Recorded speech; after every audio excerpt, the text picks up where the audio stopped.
आमतौर पर मानव स्वादिष्ट भोजन की ओर आकर्षित होता है।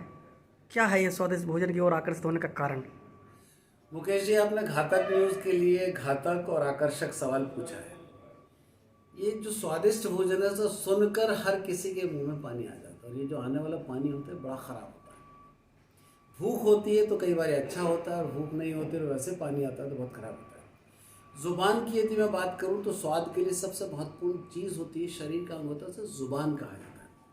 ये ज़ुबान यदि बोलने पर बिगड़ जाए तो संसार बिगाड़ दे, और खाने पर बिगड़ जाए तो शरीर बिगाड़ दे। इसी तरह ये ज़ुबान यदि बोलने से सुधर जाए तो संसार सुधार दे, और खाने पर सुधर जाए तो शरीर सुधार दे। लेकिन 75 किलो के मानव के शरीर में 75 ग्राम की ये ज़ुबान बेलगाम होती है। इसकी कोई लगाम नहीं है, क्योंकि इस ज़ुबान की कोई नाक नहीं है जो कट जाए। इस ज़ुबान में किसी प्रकार का छल्ला नहीं डाल सकते जिस पर डालकर इस पर लगाम लगाई जा सके। मन और मस्तिष्क के बीच में भी ये कई बार झगड़ा करवाती है, और झगड़ा करवाने का यदि सबसे बड़ा कारण यदि हम देखें तो सबसे बड़े कारणों में दिल की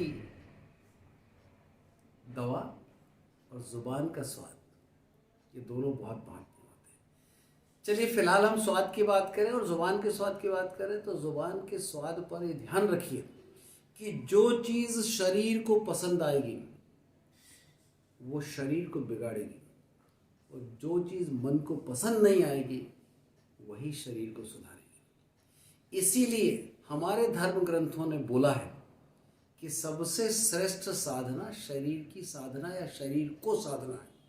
शरीर की साधना और शरीर को साधना दोनों पर्यायवाची हैं। शरीर की साधना हमें करना है और शरीर को साधने का दायित्व हमारा है।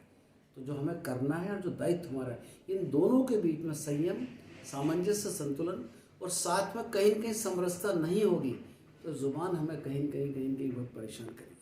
स्वादिष्ट भोजन लेने से मनाही कतई नहीं है, परंतु शरीर की आवश्यकता के अनुसार खुद पर नियंत्रण के साथ यदि आप स्वादिष्ट भोजन लेते हैं तो आपसे बड़ा भाग्यशाली कोई नहीं है।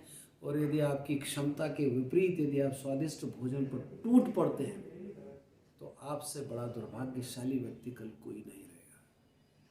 बहुत बड़ा विषय है, कालांतर में फिर कभी इस विषय पर लंबी चर्चा करेंगे, परंतु ज़ुबान पर लगाम यदि लग गई तो मैं समझता हूँ कि एक प्रकृति में मानव जो होता है पशु की तरह होता है, लेकिन वो मानव बन जाता है। वो मानव सच्चा मानव बनता है, वही सच्चा मानव महामानव बनता है, और वही महामानव धीरे धीरे देवत्व की ओर चलता चला जाता है। और जब अपने शरीर को छोड़ता है तो सिर्फ इस एक नियंत्रण के आधार पर वो देवत्व को प्राप्त करते हुए अमृत प्राप्त करता है। बस यही सब कुछ सार स्वाद का है।